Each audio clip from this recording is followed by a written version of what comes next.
Welcome to the Sports Authority. Nice to have you aboard on a night we have no football games of any kind for the first time since July, but it's also our last show without any baseball of any kind as pitchers and catchers report this Friday.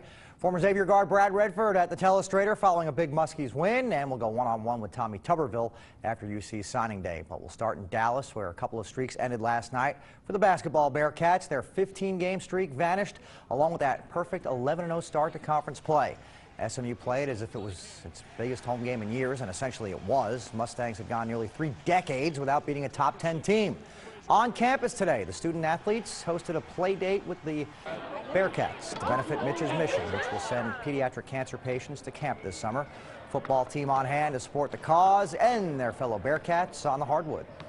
They were always there for us, so now it's our job to be there for them. And I mean, they're having a great year, and hope big things from them coming in March. I mean, they had a 15-game win streak, but I mean, you can't really ask for much more from that. But they're still an excellent team. They're going really well. Sean Kilpatrick's leading them.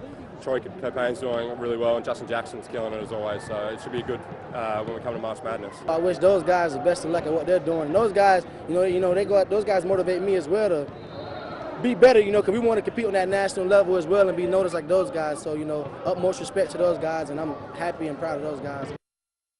That's right, 2 good teams pushing one another. Signing day, a couple of basketball games, and a new athletics director. Certainly a busy week in Clifton, where Mike Bowen was brought in to lead the athletic department. He'll replace Whit Babcock, who left for the same job at Virginia Tech. Bowen has been an AD at Idaho, San Diego State, and most recently Colorado, where he led the Buffs into the Pac-12, though some involved with that move claim he resisted it, and it was the Colorado president who rammed it home. Either way, Bowen knows his way around conference realignment and will need to bring that experience to this job, as UC is going to need a new league soon. On a good note, he inherits football and men's basketball programs, which both are in great shape. Well, no question. When the president and I both met and really talked about it, it is about momentum. And I think it's imperative that we're not where we are yet in a lot of different levels, but boy, we have some wonderful momentum, and it's important for us to ride that wave and escalate that intensity and interest I'm talking about. And I think that's why the band, the spirit squad, the student body, the media, all those different pieces are important. Cannot overemphasize just how important that home win was for Xavier yesterday afternoon. Muskies were in the throes of a 3-game losing skid, had just lost their first of the season at CINCINNATI last week, and with each loss, the road to March Madness became a little bumpier. Wasn't a perfect performance, but more than enough to outlast a good Providence team, which beat X in Rhode Island 2 weeks earlier, scored 81 points in the process. Jalen Reynolds returned from suspension, and Samaje Kristen and Justin Martin led the scoring, as they usually do.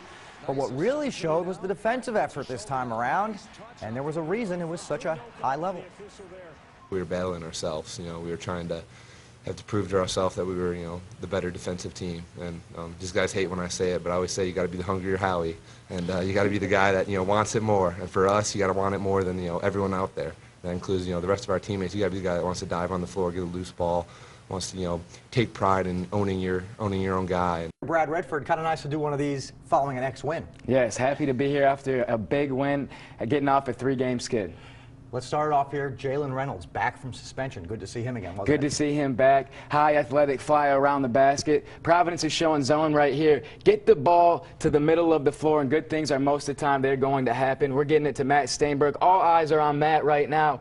Bryce Cotton guarding D. Davis here at the top. He's going to lose vision. D's going to do a really nice job here moving without the basketball. Steinberg is going to make a nice play. D getting to the basket. Get 2 guys to play him. Jalen with a 2-handed slam. Xavier, they are happy to have him back. Awfully nice looking. Now, when they played Providence 2 weeks ago in Rhode Island, LaDante Henton, Bryce Cotton gave them fits. Here's a play with LaDante, which they kind of lost track of the guy. Yeah, a little miscommunication here between Matt Steinberg and Justin Martin. We got 2 guys on Carson DeSchrozier's here close to the basket, but we're forgetting a 40% three-point shooter here. That's LaDante Henton, buckets from Lansing, Michigan. That's right, he's buckets. That's right, and he gets a 3 right here. Beautiful shot right in front of Coach Ed Cooley from Providence. 48-46 at this point, but it wasn't quite enough for the Friars. But at the end of the day, defense prevailed. That wasn't the case 2 weeks ago. Here's a glimpse of it. And a big change that Coach Chris Mack made was who's going to guard Bryce Cotton, Providence's best player. Well, they put Samaje Christian on him, who did a phenomenal job. Yep. Bryce Cotton only had 9 points yesterday. Kadeem Batts, we're going to set his screen. Matt Steinberg's going to do a good job on the basketball right here. But Samaje, we're going to get a clean swipe of the ball. Who's going to get to the basket first? It's a sprint between Isaiah Fillmore and Matt Steinberg. Steinberg, I love you. Isaiah's got a little bit more athleticism, and we're going to see here. Those guys are in a race. Who's getting there? Isaiah's got the early lead. We got Bryce Cotton going over here. Kadeem Batts, he's going to Samaje Christian because he's such a good finisher, and he's going to make the sweet pass over to Isaiah Fillmore. Two-handed slam, 57-53. Huge point of the game. It made it a 4-point basketball game at this point. Yeah, and with 40 seconds to go, that was an awfully big play. Now, UC was at SMU, of course, kind of like the perfect storm. They played on Thursday, traveled Friday, not a real short trip. You're getting a Hall of Fame coach in Larry Brown. SMU played this game as if it was their biggest in years, and technically it was their biggest game in years. Huge game for SMU. Cincinnati coming off a huge win Thursday at home. They had to travel to Houston on Friday. Tough turnaround. They looked a little bit tired. SMU really handled them in all facets of the basketball game. Take a look at what we have here in terms of UC and SMU shooting the ball really well. Yeah, SMU played very well. When you're playing the zone, which UC is here, you got to have ball movement, which SMU does a nice job here. We're going to swung over to the right side, but what we really want to watch happen in this play is Cunningham's going to set a really nice screen on Sean Kilpatrick for his buddy Frazier, who's going to get a wide open three-point shot. Right now, Sean Kilpatrick, he's telling guys that I don't know what he's pointing at right now because he needs to be more concerned with Frazier at the three-point line. Cunningham has him beat right now. Going to make a nice pass, three-point shot, feet set. 38-24 at this point. Cincinnati was reeling to get back into this game. Yeah, it was a deep three as well. Now we're going to see the Bearcats put on some full-court pressure defense. They used this to kind of chip away at that lead a little bit, but couldn't get all that close, and this is a reason why.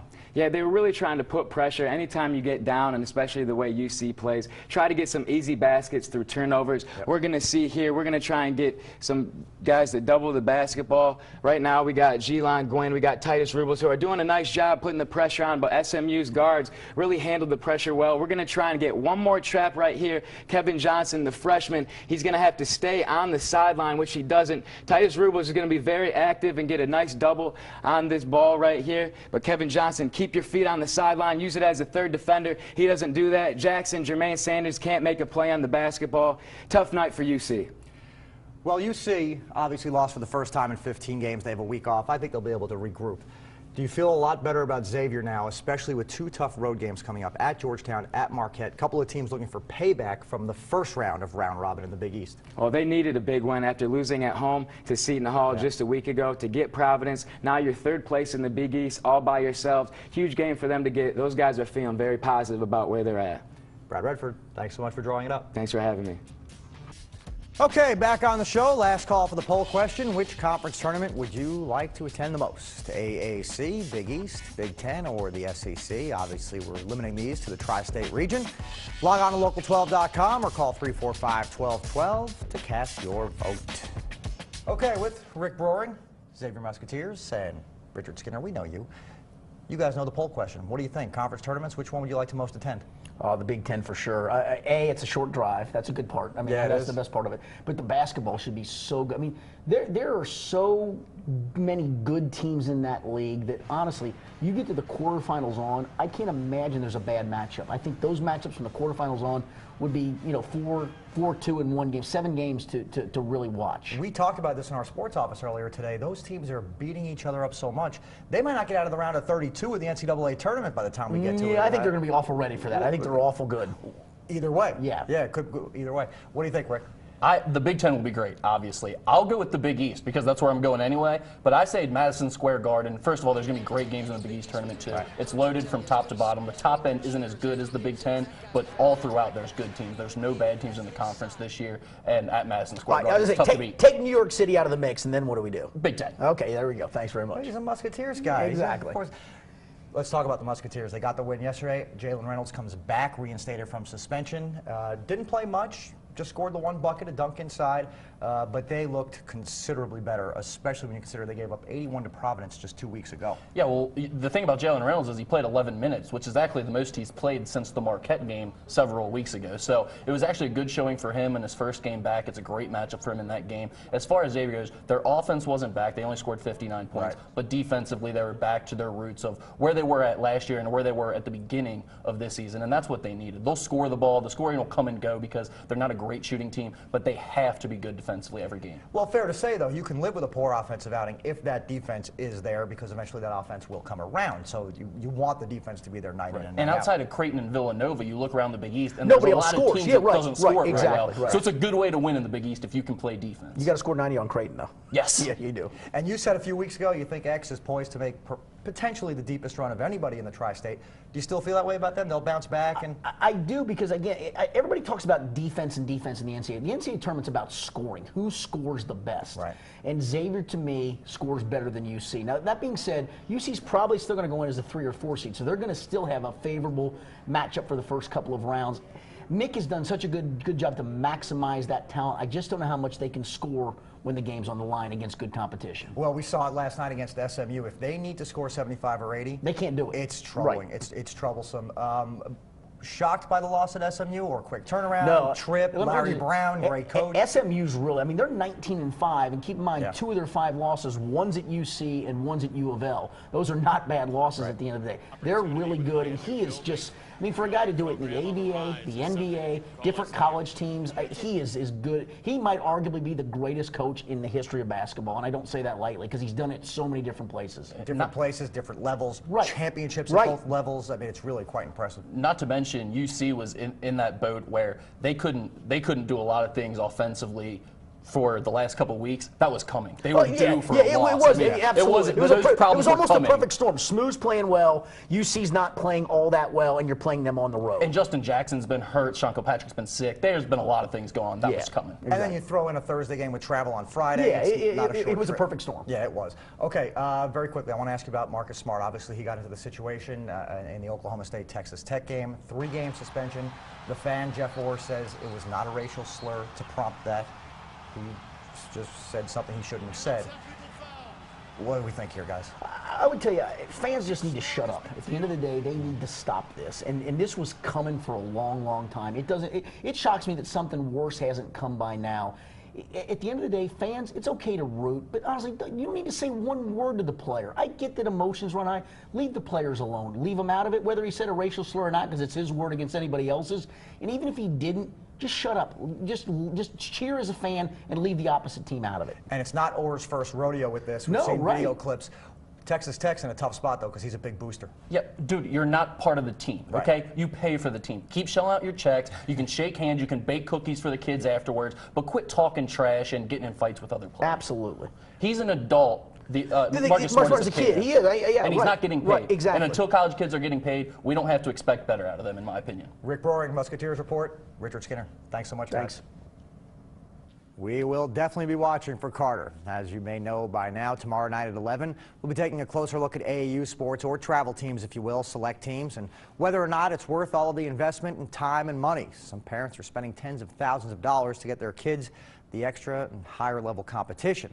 There are entry fees for tournaments, travel expenses, facility rentals aren't cheap, and because of the travel, there's a ton of missed classroom time. Some, though, say that's actually helped their kids budget schoolwork more efficiently. Regardless, though, the commitment by the athletes and their parents is huge. Actually, we started on this intense travel journey probably about 5 years ago, and I knew some people that were traveling from Columbus to Cincy for hockey, and I actually thought they were crazy. And here I am 5 years later, driving my kid to Atlanta for practice. So never envisioned this, but my son's got a passion for it. We love it, and so it's just kind of where it led us. Much more on that tomorrow night at 11. Our local athletes have shown a promising start at the Sochi Olympics thus far, trailing only Norway. U.S. athletes have taken home 2 snowboarding gold medals, along with 2 bronze medals in skating and in skiing. So far, the U.S. with 4 total, Norway with 7, the Netherlands has 4. With a 6-shot lead entering the final round of the Pebble Beach National Pro-Am, it was Jimmy Walker's tournament to lose on Sunday. Already with 2 tour wins since October, Walker nearly did just that. Coughed up a big lead. Let's head out, arguably best track in the world, Pebble Beach, along the Pacific. After shooting 1 under on the front, Jimmy Walker's birdie here on 11 moves him to 14 under overall. Looked to be the dagger at the moment, but then it got interesting. Here's Jordan Spieth on 16. Birdie, the 20-year-old, finished tied for 4th. 8 under par overall. Dustin Johnson's day off to a hot start with the eagle chip on the second. Got him to 6 under. Dustin was playing with his future father-in-law, Wayne Gretzky, runs another birdie here on 9. He birdied 3 of the last 4 to get into the clubhouse at 10 under par. Jim Renner into the mix with a birdie on 18. Renner had 5 birdies on the back to also finish at 10 under par. 4 bogeys after the turn, though, for Walker. He needed this par for all the marbles. Jimmy Walker, good times. Anytime you make a winning putt. Took home $1.1 million and his 3rd tour win since October.